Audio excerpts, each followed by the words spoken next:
welcome everyone. I am your host, Sethi. And I'm your co-host, Rashi Bindra. Welcome to MOGUL Spotlight, where we put entrepreneurs from different walks of life on the hot seat through a series of rapid-fire questions to gain insight into their business and them personally amidst the current market. Today, we welcome Saroop Bharwani, co-founder and CEO of Senso.ai. Welcome, Saroop. Thank you so much for having me. Really appreciate it. What is your primary brand message? So Senso is a Toronto-based fintech AI company on a mission to transform scattered and unstructured data into meaningful experiences that matter. Our team consists of world-class data scientists, engineers, and designers who specialize in credit analytics and really understand the mortgage and real estate space. And we're focused on that industry. And our goal is to make sense of data in the mortgage and real estate industry to create better experiences for everybody. So if you think about payments or buying something at a grocery store or on an e-commerce site, the purchase is instant and frictionless. You could just type and swipe and it's done. But if you think about the process of making a home purchase, it takes weeks, if not months, to make that purchase. And part of the reason is because data is scattered and the experience suffers as a result for all of us. And anyone who's gone through the process of buying a home, you know that it's time consuming. So Senso's changing this by using predictive technology to transform the home buying and refinance experience to one instant and seamless experience. And what methods are you using to keep your team and your staff motivated? Yeah, so the transition to working virtually has been an adaptation period for us. The good thing is, we can run our business 100% virtually. And we've proactively taken steps to do things that ultimately make our team more motivated. So number one, and this was more so luck, the effects of COVID-19 has actually accelerated the need for our product, particularly in the US market. And as a result, during the crisis, we were able to close a pretty large round of financing from 5 new institutional investors.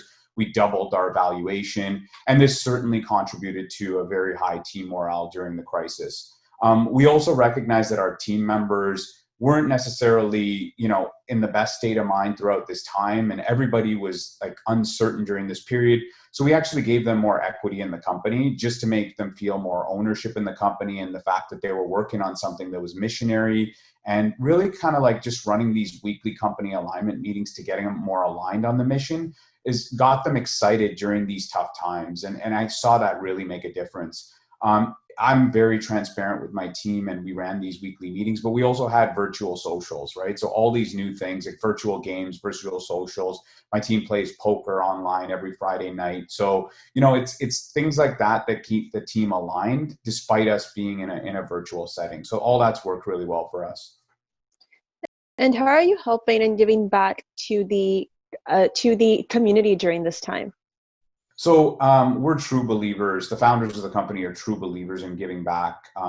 That's extremely important. And we encourage our employees to do so. An example of this is during COVID-19, when the pandemic hit.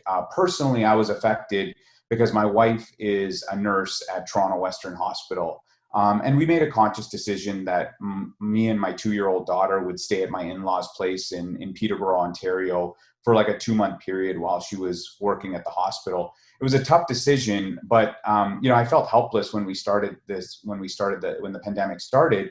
So all I could do was send meals to her unit at our floor. And so when I did that, and she posted it on Instagram saying, "Hey, my husband's so sweet," a lot of other friends and family members started sending meals to her hospital floor as well. So this sparked something in the company where one of my team members created a landing page and we branded it Senso Go.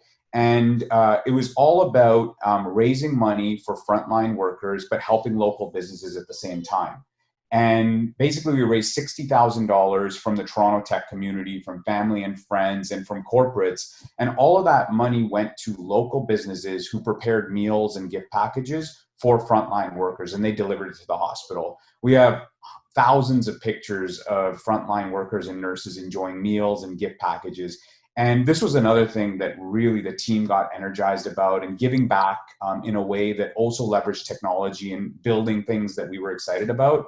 It really was something that's unexpected, but truly made a difference. And the gift keeps on giving.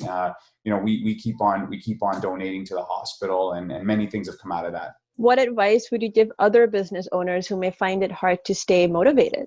Yeah, it's a really tough time, especially not only for entrepreneurs, but anyone with a 9 to 5 job that, is insecure about having a role, in the weeks or months to come, considering unemployment. But as a business owner, I'm truly empathetic towards other founders. I've been an entrepreneur all my life, and I've been through ups and downs as an entrepreneur. So any chance I get to mentor or talk to other entrepreneurs, I take that in a heartbeat, and I set aside time every single week to do that. So I always advise other founders and other entrepreneurs, stay in touch with other founders. Like, don't be shy.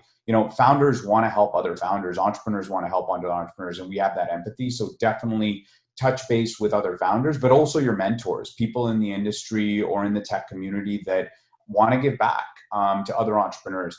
Attend these virtual social events. I find that really helpful. I love that. And I'm tapped into a number of communities here and in San Francisco and Boston, a number of areas where I get to speak with like-minded people, like all at once on a large Zoom call. And it's pretty incredible. You get to know new people virtually. It's not the same. I'm a more in-person thing, but it's brought up some new opportunities. And then, your team, right? Your team and your board, your investors, be transparent with all of them. Use this time to create alignment. All of that, over communicate during this time. All of that is really important in ensuring that you build more confidence in tough times. But I think there's so many opportunities during this time that ultimately entrepreneurs that take advantage of these little tips are going to come out on top. Wow, Saroop, it's a really incredible story, and thank you so much for sharing your valuable insight and participating in MOGUL Spotlight. Anytime. Thank you so much for having me. And for our guests and listeners, on behalf of City Moguls and Elevator Grapes, thank you for tuning in, and we'll see you on the next MOGUL Spotlight.